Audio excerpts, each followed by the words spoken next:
Hello everyone, I want to show you my new Reading instant indicator gauge. Attaches to your press. I have it on a Reading T7 press, turret press. Makes it very easy to switch between full length sizing die and neck sizing die, bullet seating die, or the instant indicator. The instant indicator is awesome.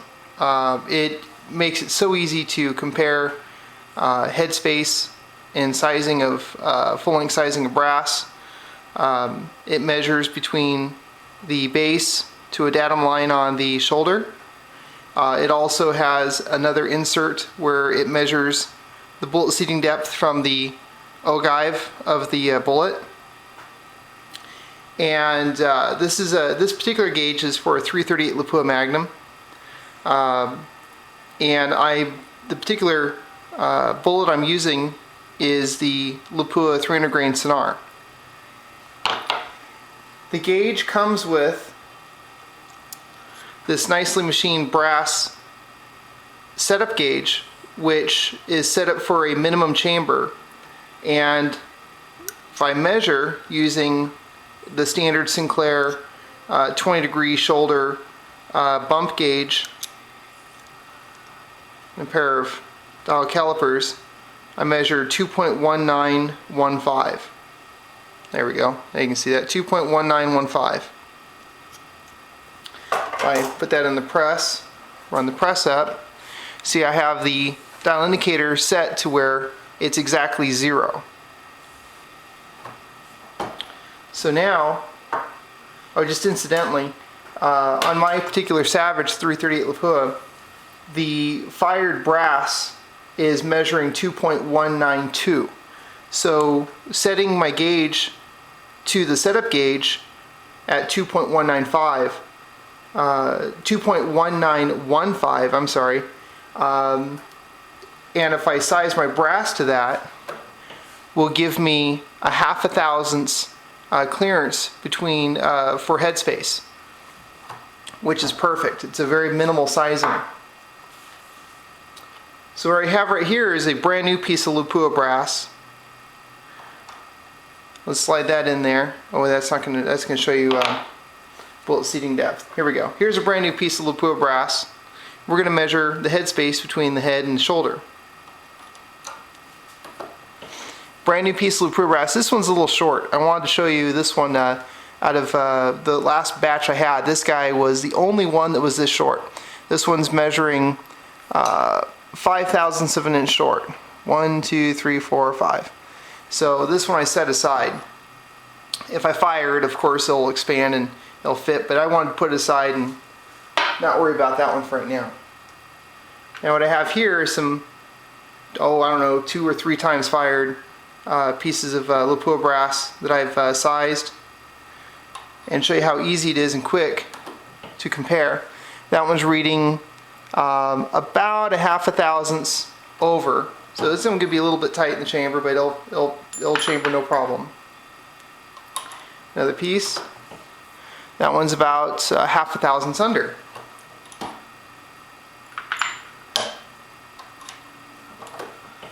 Another one's about a half a thousandths under.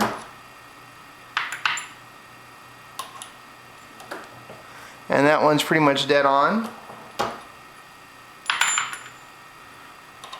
And another one. That one's pretty much dead on. So it makes it extremely easy to measure the headspace of your sized brass.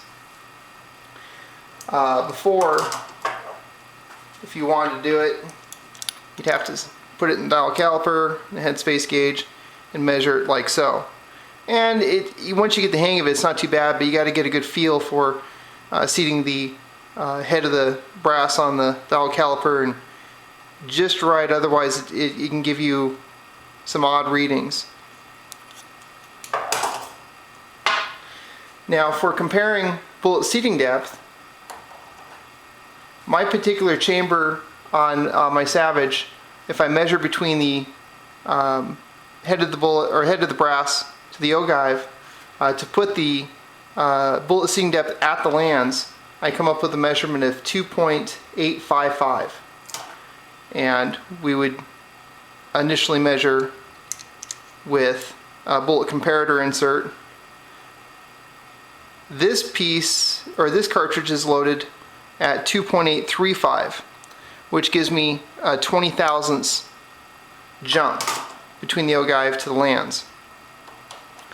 If I stick it in bullet instant indicator, I have my marker here set at 20 thousandths.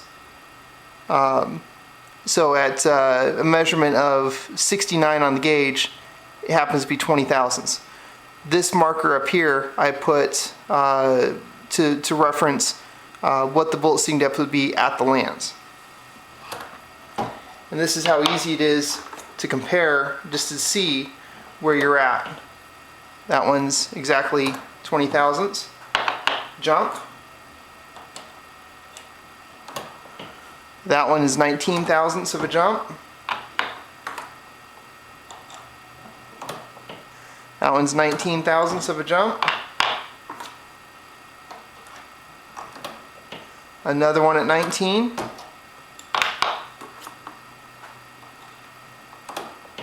That one's at 20.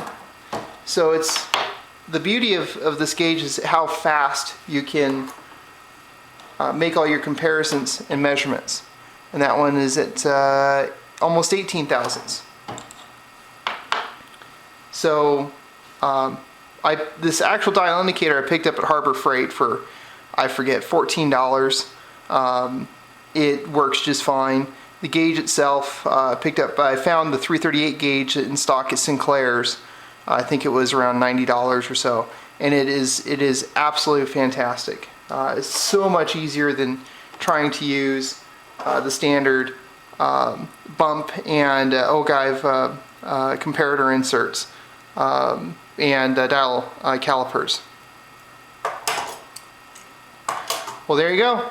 Just thought I'd show you good product, and it works great. I love it.